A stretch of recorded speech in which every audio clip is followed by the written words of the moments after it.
எல்லார் வீட்லேயும் இப்படி ஒரு இடம் இருந்தால் ஹவுஸ் ஒய்ஃப்க்கு எவ்வளோ கம்ஃபர்டபுளாக இருக்குங்க.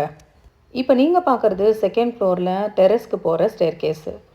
டெரஸ்க்கு போகிற இடத்துல சின்னதாக ஒரு பார்ட்டிஷன் பண்ணி வீட்டில் இருக்கிற எக்ஸ்ட்ரா திங்ஸ் எல்லாம் வைக்கிறதுக்காகவே இந்த மாதிரி ஒரு இடத்த நாங்கள் பண்ணியிருந்தோம். இப்போ நீங்கள் பார்க்குறது டெரஸ்க்கு போகிற கேட்டு தான். இந்த இடத்துல லெஃப்ட் ஹேண்ட் சைடில் பெருசாக ஒரு கபோர்டு ஒன்று பண்ணியிருக்கோம். வீட்டில் 3 பெட்ரூம் இருந்தாலும் வார்ட்ரோப்புக்கு மேலே இருக்கிற லாஃப்டில் நான் எந்த இடத்துலையுமே எந்த திங்ஸுமே நான் வைக்கலைங்க. அப்படியே நான் வச்சாலும் அதை எடுக்கணும்னா இன்னொருத்தரோட ஹெல்ப் எனக்கு தேவைப்படுது. அதனால தான் இந்த மாதிரி ஒரு கபோர்டை நான் பண்ணி கொடுக்க சொல்லி நான் கேட்டிருந்தேன். வீட்டுக்கு வரவங்க இவ்வளோ மேலே யாரும் ஏறி வரப்போகிறதில்ல. அதனால தான் இந்த இடத்த நாங்கள் ஓப்பனாகவே அப்படியே வச்சுருக்கோம். ஃப்யூச்சரில் தேவைப்பட்டால் கிளாஸ் போட்டு கூட கவர் பண்ணி ரூம் மாதிரி கூட பண்ணிக்கலாம். இந்த கபோர்டு எவ்வளோ ஹைட்டில் இருக்குது பாருங்கள். நான் ரொம்ப பெருசாகவே பண்ண வச்சேன். கிச்சனில் தேவையான பாத்திரத்தை மட்டும் வச்சுக்கிட்டு மிச்சம் எக்ஸ்ட்ரா இருக்கிற பாத்திரத்தை எல்லாத்தையுமே கொண்டு வந்து ஃபஸ்ட்டு 2 ஷெல்ஃபில் வச்சுட்டேன். 3ஆவதாக இருக்கிற ஷெல்ஃபில் ஊருக்கு கொண்டு போகிற ஒரு சில பாத்திரமும் ஒரு சில கிஃப்ட் ஐட்டம்ஸும் சில பேக்ஸும் இந்த இடத்துல இருக்கும்.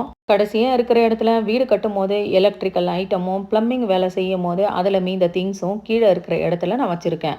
வீட்டில் ஏதாவது ஒரு திங்ஸ் தேவைப்பட்டால் நானாக இருந்தாலும் சரி பசங்களாக இருந்தாலும் சரி வந்து எடுக்கிறதுக்கும் மறுபடியும் இதே இடத்துல கொண்டு வந்து வைக்கிறதுக்கும் கம்ஃபர்டபுளாக இருக்குது.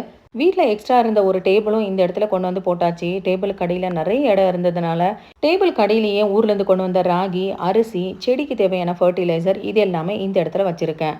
ஏனியும் இந்த இடத்துலையே தான் வச்சுருக்கேன். அதே மாதிரி சாஃப்ட்னர் ரீசார்ஜ் பண்ணுறதுக்காக தேவைப்படுற ட்ரம்மும் இதே இடத்துல தாங்க நான் வச்சுருக்கேன். புதுசாக வீடு கட்டுறவங்களுக்கு இந்த டிப்ஸ் ரொம்பவே யூஸ்ஃபுல்லாக இருக்கும்னு நினைக்கிறேன். இந்த வீடியோ பிடிச்சிருந்தா ஒரு லைக் பண்ணுங்கள். தேங்க்யூ.